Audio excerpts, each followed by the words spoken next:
नमस्ते दोस्तों। 13 दिसंबर 2001 parliament house के बाहर हमेशा की तरह हलचल थी। लाल बत्ती वाली गाड़ियां अंदर जा रही थीं। सांसद अपने दिन की तैयारी में थे।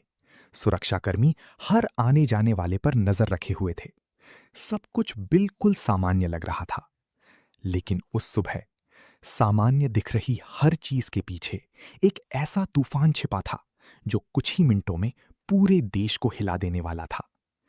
कहा जाता है कि हमले से पहले कुछ खुफिया संकेत मिले थे। इंटेलिजेंस ब्यूरो और दिल्ली पुलिस के बीच संदिग्ध गतिविधियों को लेकर बातचीत हुई थी।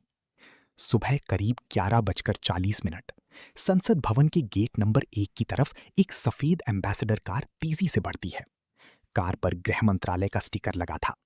पहली नजर में वो किसी बड़े अधिकारी की गाड़ी लग रही थी। लेकिन तभी एक सुरक्षाकर्मी की नजर कार पर टिक जाती है। कुछ अजीब था, बहुत अजीब। वो गाड़ी को रोकने की कोशिश करता है और फिर सिर्फ कुछ सेकंड के अंदर सब कुछ बदल जाता है। कार का दरवाजा खुलता है और बाहर निकलते हैं हथियारों से लैस 5 आतंकवादी। AK-47, ग्रेनेड, गोला बारूद। गोलियों की आवाज संसद परिसर में गूंज उठती है। जो जगह कुछ सेकंड पहले लोकतंत्र का प्रतीक थी, वो अचानक युद्ध के मैदान में बदल चुकी थी। सांसदों को तुरंत अंदर कमरों में बंद किया जाने लगा। कई नेता उस समय संसद के भीतर मौजूद थे। बाहर सुरक्षाकर्मी बिना अपनी जान की परवाह किए आतंकवादियों से भिड़ चुके थे। हर गोली के साथ एक ही कोशिश थी, आतंकवादी किसी भी कीमत पर संसद के मुख्य भवन तक नहीं पहुंचने चाहिए। लेकिन कहानी सिर्फ हमले की नहीं थी।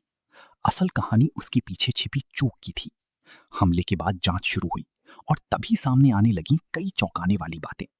कुछ रिपोर्ट्स के अनुसार अलग अलग एजेंसियों के पास छोटे छोटे इनपुट थे। कहीं संदिग्ध फोन कॉल्स की जानकारी थी, कहीं दिल्ली में कुछ अजनबी गतिविधियों की। लेकिन उन टुकड़ों को जोड़कर पूरी तस्वीर कोई नहीं देख पाया। क्या सिस्टम ने खतरे को हल्के में लिया था? क्या एजेंसियों के बीच तालमेल कमजोर था? या फिर आतंकियों की योजना इतनी खतरनाक थी कि सुरक्षा घेरा भी उसे समय रहते समझ नहीं पाया? करीब 30 मिनट तक चली मुठभेड़ के बाद सभी आतंकवादी मार गिराए गए। लेकिन तब तक देश अपने कई बहादुर सुरक्षाकर्मियों को खो चुका था। उस दिन अगर सुरक्षा बल कुछ मिनट भी देर कर देते तो शायद भारत का इतिहास कुछ और होता। 13 दिसंबर 2001 का संसद हमला सिर्फ एक आतंकी हमला नहीं था। ये भारत की सुरक्षा व्यवस्था के लिए सबसे बड़ी चेतावनियों में से एक था। एक ऐसा दिन जब लोकतंत्र पर गोलियां चली थीं और कुछ बहादुर लोगों ने अपनी जान देकर उसे बचा लिया था।